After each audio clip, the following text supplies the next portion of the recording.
د اوکراین د جګړې یو میاشت پوره سوه. اوکراین د دغې جګړې په مناسبت د نړیوالو څخه د مظاهرو غوښتنه وکړه. سلامونه مو هرکلی کوم. د اوکراین جګړې یوه میاشت پوره کېدو په مناسب زلنسکي له نړیوالو د مظاهرو غوښتنه وکړه. د اوکراین ولسمشر ولادیمیر زلنسکي د ټولې نړۍ له خلکو غوښتي چې له اوکراین سره د یوې موټیوالي څرګندولو لپاره لارو کوڅو ته راوځي او مظاهرې وکړي.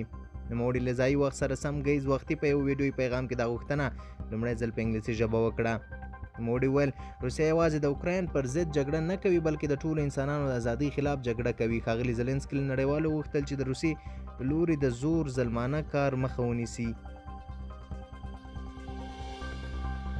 هغه وویل له خپلو دفترونو راشئ، له کورونو راشئ، له ښوونځیو پوهنتونونو راوځئ، د سولې په نامه راوځئ، له اوکراین سره د ملاتړ لپاره راوځئ، خپلواکۍ ملاتړ ته راشئ، د ژوند ملاتړ ته راشئ.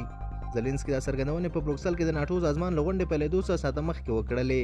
تمه کېږي چې ناټو هیوادونه په دغه سازمان غړو ختیځو هیوادونو کې د دفاع پیاوړتیا لپاره نوي اقدامات وکړي.